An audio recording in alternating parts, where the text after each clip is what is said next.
welcome back su ko defee ñu dellu ci Good Morning Africa second half kon niñ ko waxee woon ci ñaareeli li nga xamante ne mooy pàcc bi ci waxtaan bi ba léegi ñu wax leen ne kon niñ ko waxee woon ci gannaaw rek am nañ nag gan ci biir studio bi war a waxtaan ak moom ci lu yaatu ci li moo yëngu ci wàllum li nga xamante ne mooy pàcc li nga xamante ne mooy lu am solo la ndax jamono ji moom nit ñi wéruñ te muy def nag liggéey bu am solo léegi-léegi da ngeen déggee ci moom waaye of course waxtaan bi nag ci nasaraan lañ koy defee. Well, of course, like I said, we are back for the second half, of course, of Good Morning Africa. Today we are extending, of course, the discussion because we have a guest in the house and we are going to discuss about health matters. And of course, we will allow Julde to welcome our guest in the studios and we can open the discussion and then, we will of course have very important issues to discuss with him in this extended edition of the Good Morning Africa. Julde. Okay, good morning, and it's a pleasure to have you on the Good Morning Africa program. First, tell us your name and your occupation so that our viewers out there can know who you are before we start the discussion proper. Okay, thank you very much for inviting me. My name is Mohammed. I'm a spiritual healer. I call myself a servant of Allah, and I do healing across Gambia with thousands of people that I've healed and go out to different areas, and I have a clinic in Beaufort Heights. Okay, Mohammed, how long have you been in the Gambia here, and your healing, what is the methodology of your healing? I've been in the Gambia about 3 years now.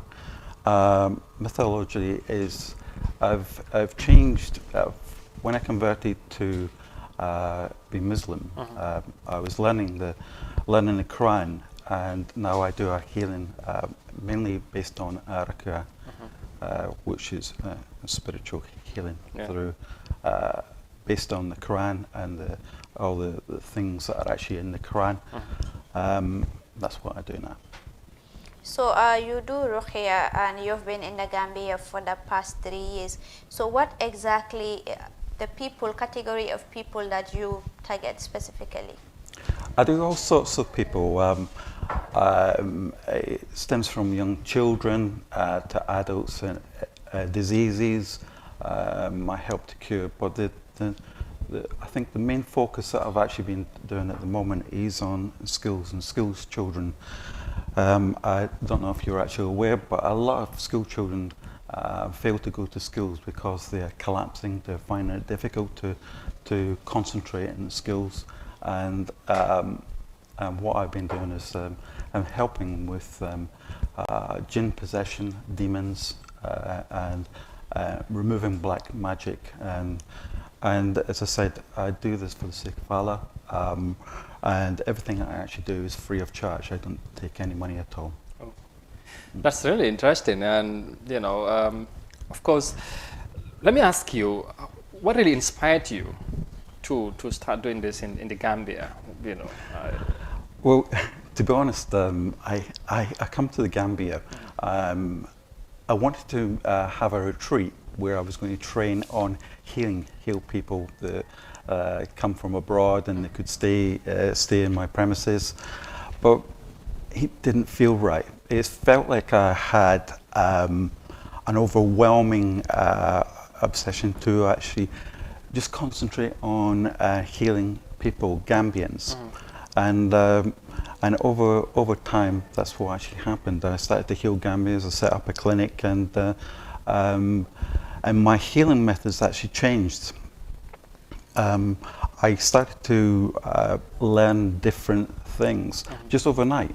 I'd be asleep, and I would suddenly wake up, and I knew something different. And learning the Quran, I seemed like I was getting taught with higher being, and the healing methods I actually use have been very successful. I've cured thousands of people in many parts of Gambia and all over the world by this. Exactly. Now you said, of course, like you said, you learned the Quran and all that. But how did you start this? Tell us about your beginning. Of course, how was it like? And when you started healing people spiritually, and of course you start imagine that you got something that you can give out, that you can support people that are in either way, affected or not feeling or okay. Tell us the beginning. How was it like, and how did you actually started healing people? When I was in the UK, I was very ill, and I went to the spiritual healer, and which helped me, and I got better. And but what I wanted to do was this in the Gambia? No, this was in the UK. In the UK. And I started to let this person that taught me, and I started to heal and help other people. When I come across the Gambia, as I said, the healing started to change. I felt like I was learning more things. When I was, I could go up to a person and I can tell what's wrong with the body through different energies in their body. So I could tell if they had a particular illness, if they had cancer, if they had any particular pain in each part of the body. And then I learned that with my fingers, I could just touch them and take pain away. So I would just touch them on their backs. People who have been in severe pain for many years with backaches, and the pain would go completely. And so that was the start. I later was introduced to Jinn by being invited to a school in the Gambia, in the provinces. And that's when I found out about Jinn, and I started to learn different ways how to do it, and that's when I converted to the Quran. And I was advised, many messages from different parts of the world came to me, you need to learn the Quran to help your healing methods. And I did, and many people have been healed, and many children now go back to school again, and many children have been born, because I don't know if you understand that the Jinn actually stop women actually from having children. Okay, that should be very interesting. You did mention that before you start this, it of course started with you. You were very ill, and from there you went to a spiritual healer and you were healed, and from there you started also healing other people. But we know that the UK, of course, it has very, very sophisticated hospitals and medicines. So what really, why do you even think that the spiritual way of healing was the best way of healing than even that going to hospital to heal yourself? I don't. I think there is room for both scientific medication. I think spiritual healing and scientific and medications, doctors have all got to walk side by side. It's not just one thing. I think here in the Gambia, if we bring it back to the Gambia, there's two sides. We need doctors, we need spiritual healers to work together to actually solve the problems of Gambia. And there's many issues out there that we try to blinker, like Jinn possession. We don't like to talk about it, but we've got to be open about this and bring it actually out, because the problems with some illnesses won't be stopped just by giving a tablet or medication. It needs a particular way of healing to solve this in the Gambia. We've seen that, like, despite of all the countries in the world, why do you choose Gambia? Is it because Gambia are more into, we have traditional healers who are involved in this, or do you really have a relative around here? But why do you choose Gambia out of all countries in the world? Because you said you were born in Scotland, you went to the UK, and from there to the Gambia. So why the Gambia? I don't know. I can tell you what happened. When I was healing in the UK, I found out about Gambia. I found out about the schools As I say, I don't take money, but I have donations that are given to me in the UK. I wanted the money to go to a particular thing, so I found out about Gambia schools and a particular school, the Joffe School in Manji. And I started to actually give all my money to the school, what I actually earned. Then I actually decided to actually come to the Gambia to meet those children, and I did. From there, I met the children. I have an overwhelming desire to actually to come for another holiday. Then, from there, I wanted to live here. And it was so much overwhelming that I just wanted to live here, and I wanted to be in the Gambia. I love the Gambia. I love the people. I love the country. It's a beautiful country, but it was, I can only say it was like a calling. Interesting. Of course, you also did mention that before coming here, you have other plans. Before coming to the Gambia, actually, you were healing differently. But when you came to the Gambia, your healing methods really changed. Yes. How did it change? And how were you healing before? And how did it change now? Before I was trained in Reiki, I'm very qualified at the highest level in Reiki. But when I come to the Gambia, the Reiki started to go to the side, and just overnight, waking up, find different ways of actually healing by energy. For example, as I said, using my hands more, and it just seemed to happen overnight, really. And but these methods, there's a lot of methods in the Quran I use, like black seed oil, Quranic water, blessed water, many things, honey, different things I use with my patients as well. I was even about to come there, like, because this seems interesting. Like, if you are to do ruqyah, I'm sure that you will have to recite particular verses in the Quran to help you in the healing of the patients. Do you embark on anything of sort?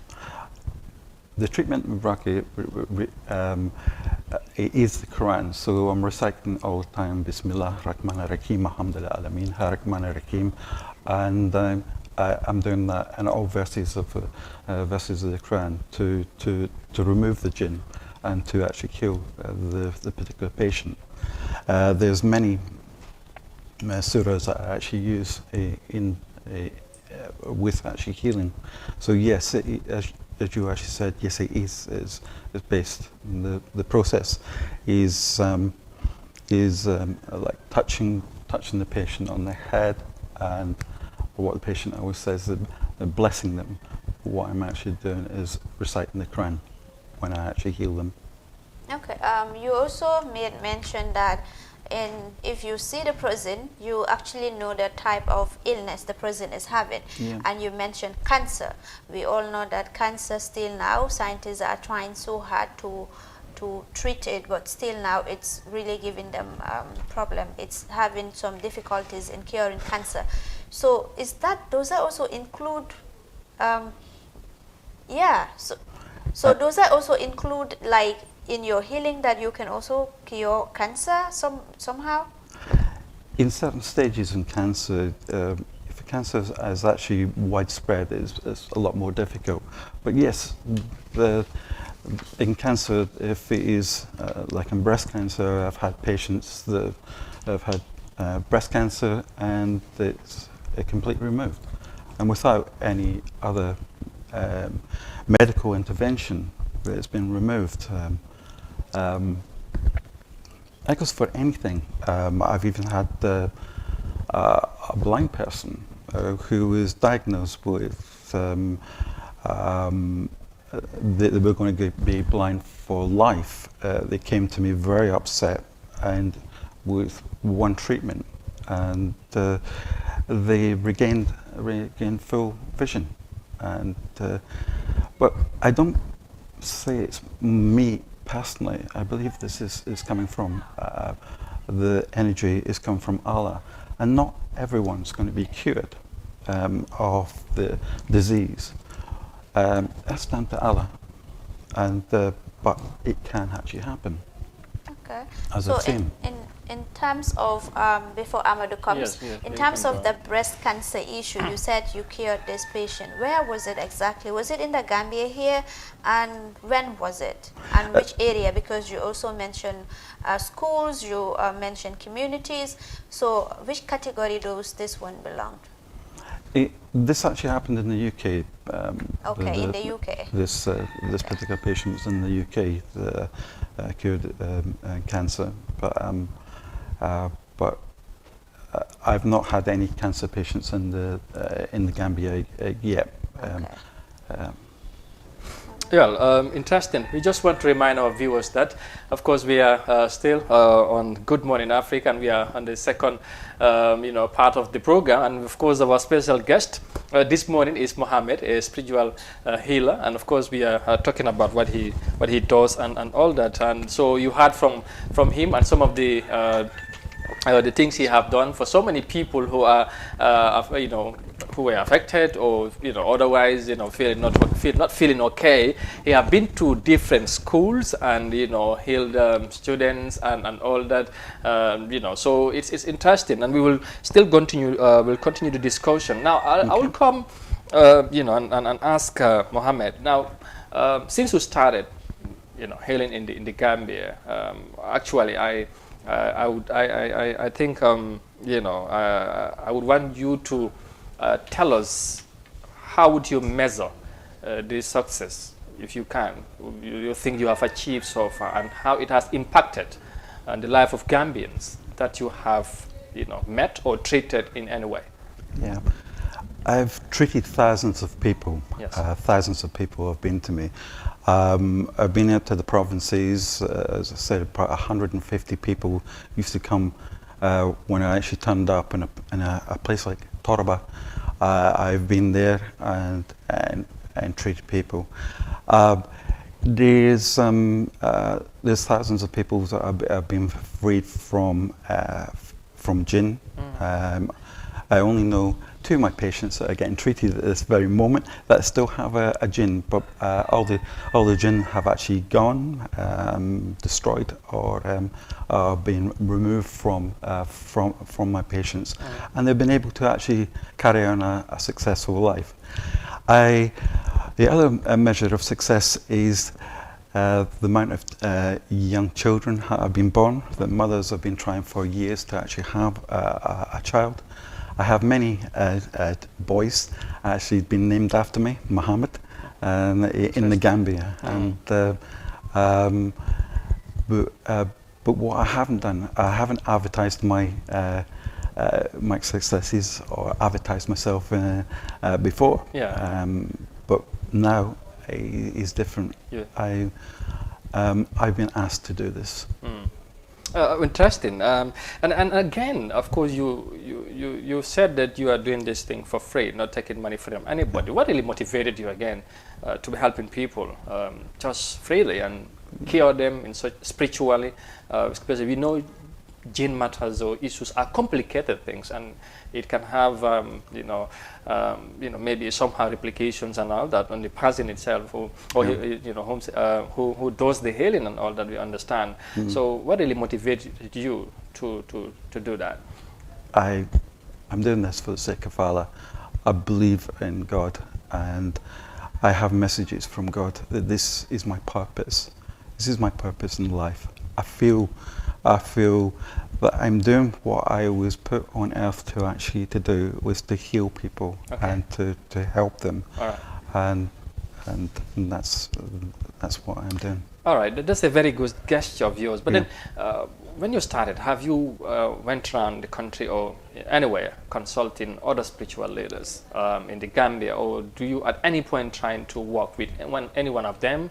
If so, how did it go? If no, why?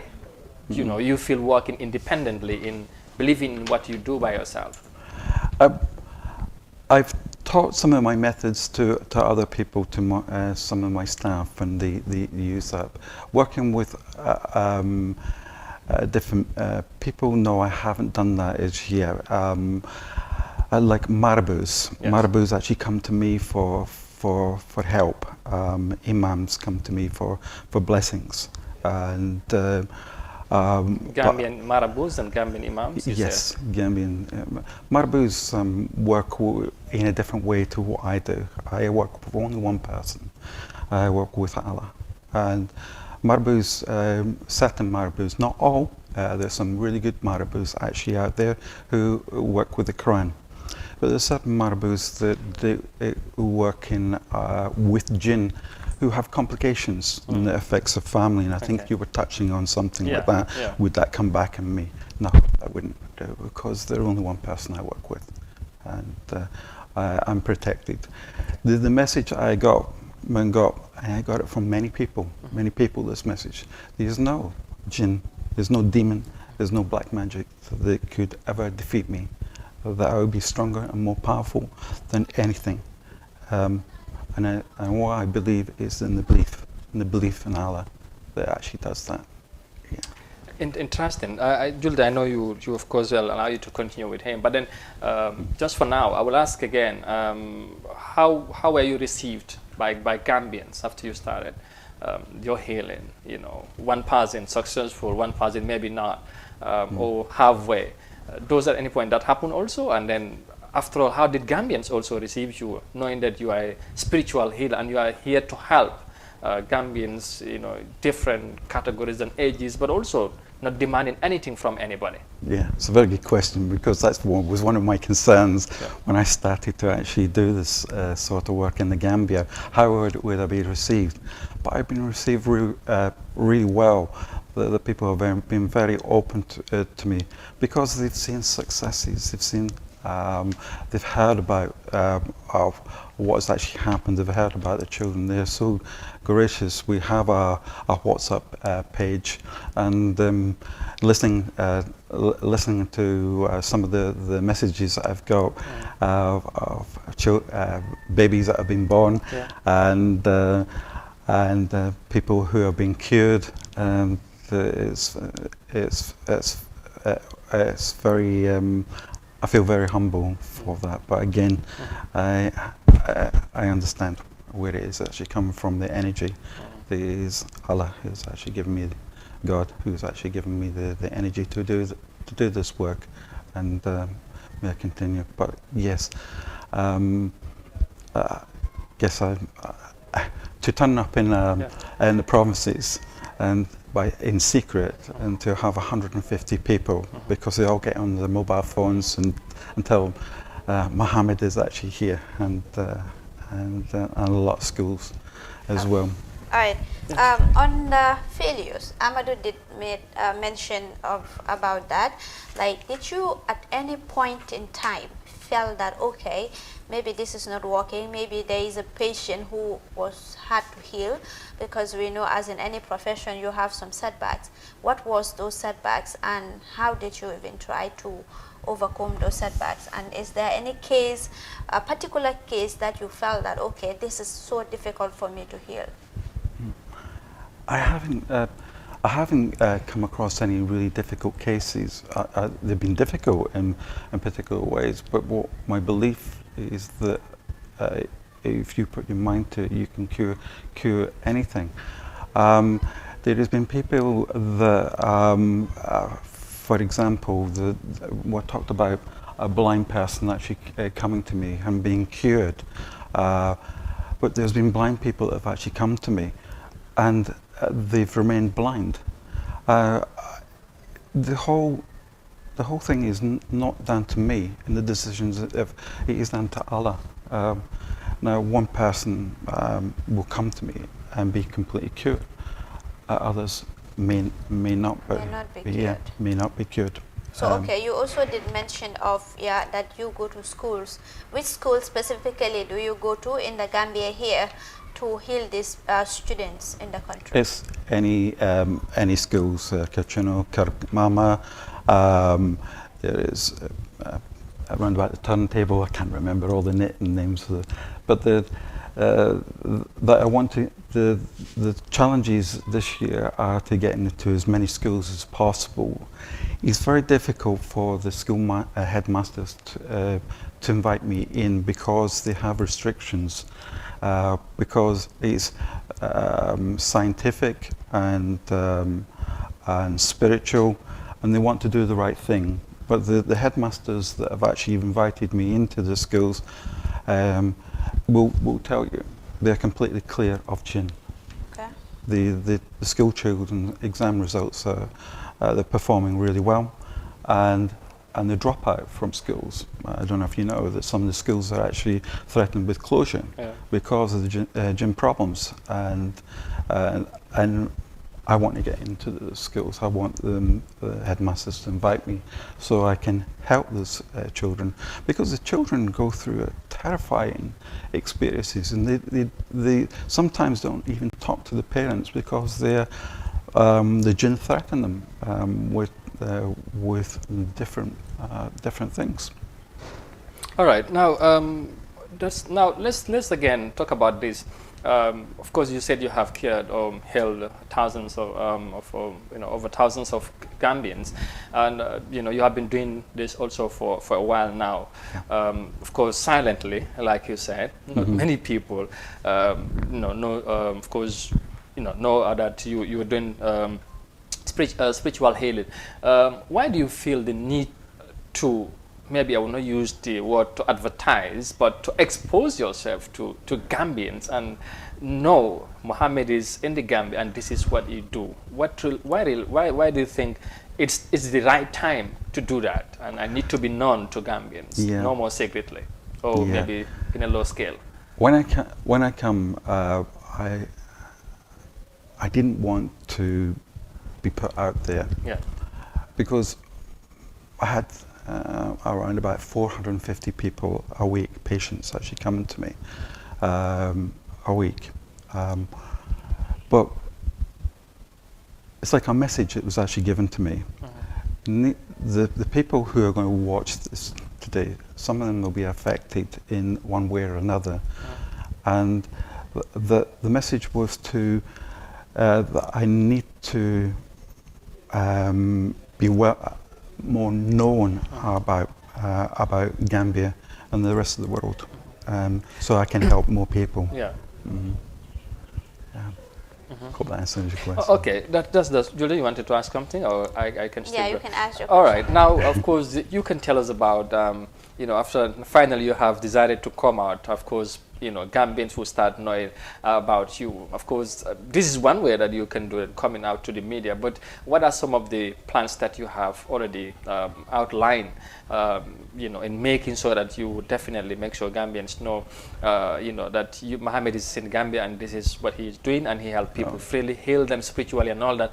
Of course, the media, and tell us about, also your base. Do you have any place that you do your healing, and how did also people can get access to you if there's anybody who's watching and would want to come and see you, or maybe invite you? And do you in fact go to homes and people are... I do go to people's homes. I do go to particular venues where people are gathered that need healing. Okay. My healing is not just a one session. I follow up, because what I do, I want to make sure that person is fully healed. For example, a jinn will actually come, and it will be with you, and then you could remove the jinn in one day, but you could come back again. And so I make sure that the jinn is completely gone from that person, so they're fully cured. Okay. Is another part of that question? Yeah, of course. I also ask about, because you said you will welcome more than 100 people in a week. Where do you welcome these people? Do you have your own place where you do your stuff and your healing? And if yes, how do people access to you? Is there any contact way of yours, and yes, and where exactly are you doing your your healing? Yeah, the healing is actually done in a small clinic in Bruford Heights. A small clinic? A small clinic. That's your own clinic, isn't Yeah, it? yeah, Okay. a small clinic in Bruford Heights. But where exactly? It's in. You can gain directions from this by a telephone number. I was just going to have a look for this telephone number. Okay, I thought okay. I had it as a piece of paper, but Okay, I think we can do that later. it's been taken. Oh, it's there. Okay. Yeah, there's a telephone number I'd like to actually give out where people do want information about me can actually do that. Do you want me to read that out now? Or? Yeah, we can do that later on, and when we conclude Okay. it. Yeah. Yeah. Okay. So so I go out as well. I go out to the provinces. I go out to schools, and I go out to people's homes where a particular home has got Based on invitations or voluntarily or what? Invitations. If someone wants has been got a large group of jinns working in their area, I remove the jinns from that particular area. I ask them to leave. They move on, and so the people can get on with their life really. Mm. Now, looking back from where you started to date, all right? What really, should I say, make you more happy or delight you the most in what you do, or probably what really struck your attention in your work that, and in some point you felt, wow, I did this and I never thought that I could do this in my spiritual work. And does at any point that happen? And how delightful are you also in doing your work, or how excited I can say? I love the work I actually do. I love the work I do for Allah. I feel very blessed that I've been given the powers, the energy to actually be able to do this. When I actually see a young child that comes to me, and or any adult that collapse on the floor, are in terror, they're crying, and then when they finish the treatment and they can walk out and they've got a smile and they come up and hug you and thank you, that is overwhelming. That is very very powerful message, and it does motivate you to carry on the work that you're actually doing. But just doing that for the sake of Allah is just enough. I love doing the work I actually do, and I love actually hearing all the comments that people that are getting on with their lives, and I'm very happy. I'm very happy. That's great. Interesting. That's great. And again, earlier on, if I hear you well, you mentioned that there are people that are working under you, and somehow you train them as well. How many people do you actually work with, in terms of the work that you do? Do you have a team that supports you? And financially, again, is there anything that who are supporting you? Of course, we know you do this freely, but then, is there anybody that's behind Mohammed, maybe behind the scenes, making sure that if you can do the work effectively and efficiently, working from one place to another, place where you stay, and so on and so forth? Yeah, tell us about that as well. There's about three staff work for me. Only 3 staff? Yeah, it's about 3, probably 4 that do work. Not all do healing, but they all do parts of things, chronic water and giving out and helping people, answering telephone calls. So that the financial part is, yes, it's all funded mainly by myself. We do get a small donation from people for the oil, because that's an on cost that we give olive oil, which has been blessed. But everything else is. But if anybody doesn't have any money, we don't ask any money. For my services alone and my staff, there's no charge. There's no charge at all. Yeah, but do you have anybody who's supporting you personally, or your team, and maybe giving you something? And then, for example, Mohammed want to travel to Janyambure or Armitage or other parts of the country, you need transport to get you there. How did you manage your own welfare as well? It all comes out of my own personal funds. But no, there's no sponsorship or anything like that. Like that at the moment, it would be lovely to actually have that, but at the moment, no, I don't actually have. Because the reason why I ask this, I know Jules, they want to come in because, of course, we have other spiritual healers in the country. You said you are different from those, or from some of them, whatever. But they do demand people pay for the services they do, and you don't. So somebody listening or following might think, okay, this guy might be doing, but he have people that are also giving him something. So just to clarify, or for clarity purpose, there is nobody that is financing you in what you do. Absolutely no one. No So one. that's where I want to come in, because if you say nobody is financing you, so is there another side work that you do aside from spiritual healing? Because if you are doing this independently and all alone, you're financing yourself, then you must have engaged in other work, aside from the healing, if there is any. Yeah, I understand where you're coming from. I'm retired. Okay, I'm retired, but I had a small pension from the UK, and that's what I think you're actually coming to. That helps. It's good that he said it's a small pension. Small pension. So what were you doing prior to this healing?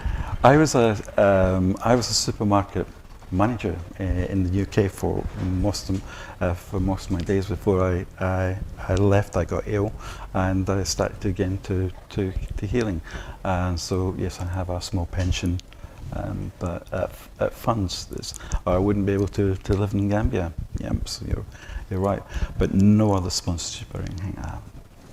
Nothing at all. Okay. I know we are halfway now to the discussion. Pretty much soon we'll bring this discussion to an end. But in another level, again, we must talk about government here, or maybe the Minister of Health.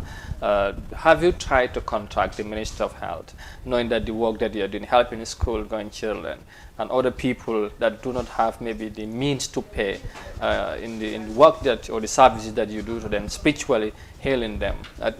Do you at any point contacted the Minister of Health, telling them that this is what I do, and if there's any way that you can collaborate? Because you said, of course you do in the area of cancer. Yeah, exactly, and other diseases. Yes, I have. I've wrote letters to the Minister of Health and to other ministers. I've had people go there. I've had invitations, but nothing has really come to fruition at all. Must be very busy men, ministers. Because no invitation at all, but they've had letters from me several times, and but nothing at all. Are you ready to work with them? Oh, of course, yes. I will want to work with as many people as possible. The dreams, the ambitions I actually have of having so many people better in the Gambia, the schools, children. I can't do it all on my own. I need as many people as possible to come on board, the governments, the ministers, the president, to get behind me and to understand what I'm actually doing in the Gambia, not to be completely under the carpet, if you. Well, that's interesting. We hope that you would not be isolated in your own way, like you said. You want to expand, and of course, look for collaborators, especially government. I think the Minister of Health can really, I think, should you can maybe work with them, like you said. Hence, you are ready to do that. But again, in terms of the place, you said you have a small clinic, but welcoming 150 people a week, that needs also a bigger place. And of course, now that you are going out, letting people know what you do, of course, you should expect that you will have more demand from people, I hope. And if that's the case, then how ready are you to welcome people that would now start coming in a bigger numbers that probably you might have even expect? Well, I've been dealing with probably about 400, 450 patients a week. I can cope with that, but you are quite right. If the numbers actually do increase, I want to touch as many people and heal as many people as possible.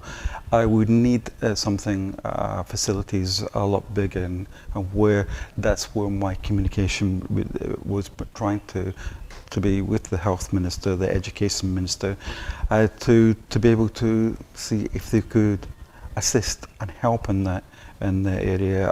I've known in the past that they have helped others. I do this for free of charge. I'm not going to change the way I actually work. This is what I have been told I must actually do, because a lot of people out there wouldn't come to me because they don't have the resources, the money to do that, and I don't want to restrict that. Okay, that's very interesting. And again, viewers, I just to remind you, Mohammed, a spiritual healer, is our guest. We are almost, to the end of the discussions, and of course, all that we have been discussing. If you are just joining us, by the way, is about what he does, and he has been, very supportive to thousands of Gambians, like he said, and he wants to do more. And of course, today that's why he is here, to talk to Gambians home and abroad. And I know, like he said, he would want to work with the Minister of Health and other ministries so that he would have a bigger place to welcome more people and help them. It's freely, by the way. Yes, Julde. Anything else, or before we allow Mohammed to finally give his message to Gambians, and and of course we'll give out the telephone number also. If there's anybody who wants to contact him, I can do that. I just because most times there are a lot of spiritual healers in the country, but so many people allege that what those people say and what actually happened are two different things. Hence you said that you heal different people, thousands of people, and you went to schools and communities. Like in the area of facilitating us to speak to those people, to know the impact you have done, particularly to school, because I think school children are mostly affected in these things. Like if there is any school in particular that we could go to and then talk to them. Yes, the headmaster of Kermama,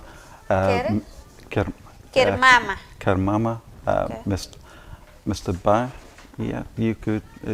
He'd probably be the best person to speak to, because he had one of the biggest problems. There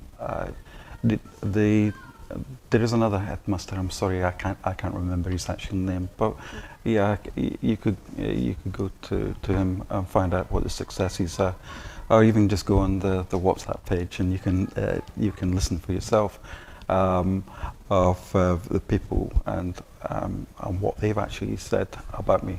I understand. I can say all different things actually on here, but it's in successes that you can you measure how things actually are. So finally, it looks like we don't have time is not on our side. Your final message to the Gambians. My message to the Gambians is people actually hearing this interview today will be affected in different ways with this, and I know it's going to touch some people that have been affected with this. But please, if you want to get in touch with me, I can actually help. I can help you. Schools, headmasters, and all different people. Please get in touch with me. My team will be able to assist you. You can read out the number? You can do that then. The number we actually can be contacted on is 764-7917. That's 764-7917. And that's a dedicated line to our healing centre in the Gambia. Thank you. Thank you very much for inviting me here today. Thank you very much. All right, and thank you very much also for honoring our invitation. And we hope that, of course, there will be other people that have been following the program, like I said, both home and abroad, and that will be maybe in any way have an interest in contacting you, and so you can work together, and as you continue to help Gambians in the way that you have been doing since you started your spiritual healing in the Gambia. Thank you very much for coming. Thank you. Thank you. Thank you very Julde, much. finally we got to go. That has been it today on Good Morning Africa. Of course, it was an extended version today because we have guest Mohammed. So finally, we give our viewers rendezvous tomorrow. Inshallah, we'll be back for another new edition. Yeah, thank you so much, Mohammed Melni, for honoring our invitation once again. Thank you, and we hope that people learn a lot from this, and we also hope that you will continue the work that you are doing, of course, with the Ministry of Health. Yes. We also hope that you will get in touch with them in this endeavor. And it's bye-bye from me. It's been a pleasure coming here.